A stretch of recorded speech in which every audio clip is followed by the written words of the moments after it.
Logan Stone, an unlikely survivor of the initial zombie outbreak, started his journey as unemployed, depressed, and with little skills which would aid him.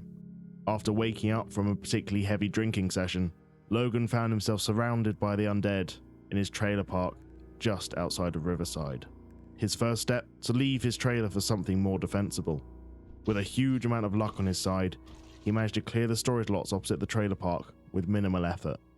While clearing the lot, he left a single unit with a trapped zombie inside.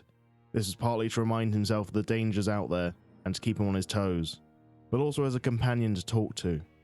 From there he started to settle in, over time making the place his home, expanding into other units. Eventually he felt the need to kill the zombie he'd trapped in the storage unit, that he had named Barry.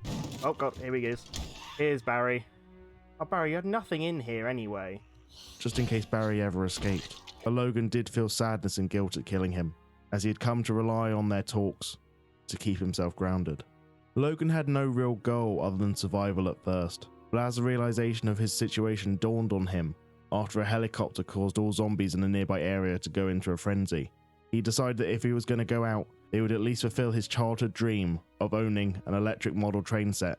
Whilst Logan had no real skills, he was tenacious. Slowly but surely, he took on the horde surrounding him, clearing the way, polluting the warehouses to the north and the amenities opposite, securing weapons, armor, and supplies to help him in his fight for survival and to fully secure his base in an attempt to at least last long enough to piece together the train set of his dreams.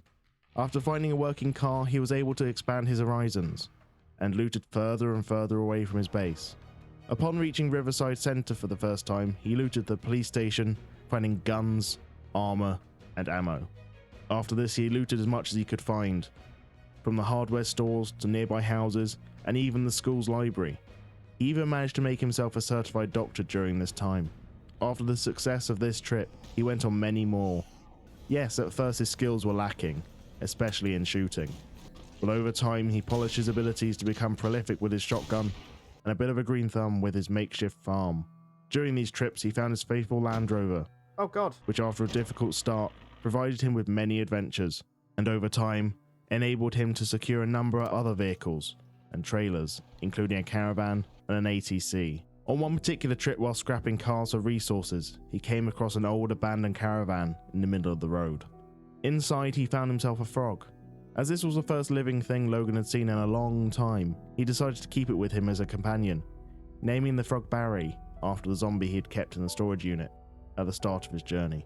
He and Barry became inseparable, with Logan truly believing, whether through premonition or just sheer madness, that this frog was actually the zombie Barry reincarnated as a frog, due to this particular frog's friendly and intelligent nature.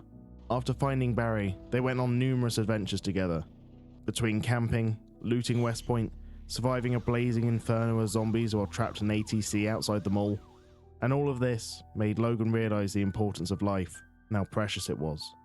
All his friends were dead. He had little family to speak of before the event, with only a mum and dad who he hadn't seen in years. He hoped that they were okay, but he knew that it was highly likely that they too had perished. And after finally getting all the pieces together to make his electric model train set, he set a new goal of trying to find other survivors out there in the world and help those in need.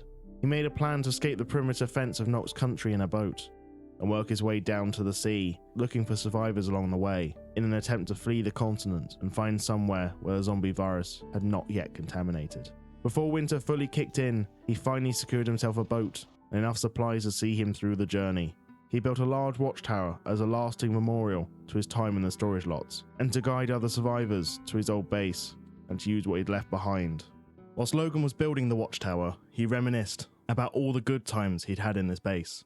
Between collecting cards and die-cast trucks, salvaging parts to make his base look like a proper home, the rooftop garden and walkway, the fashion show, the fake cooking shows, all of which had kept him busy, keeping dark thoughts from entering his mind. After Logan had finished the watchtower, he looked out and surveyed the land to see if his plan would actually be possible. From what he could see off in the distance, it looked like the perimeter fence was no longer manned, and in some places looked visibly weakened. With this knowledge, he said goodbye to his old life and focused on moving forward and away from Knox Country. After getting the boat in the water, loading it up, and having one last shootout in Riverside Centre, Logan raised the anchor and set off into the unknown with Barry at his side.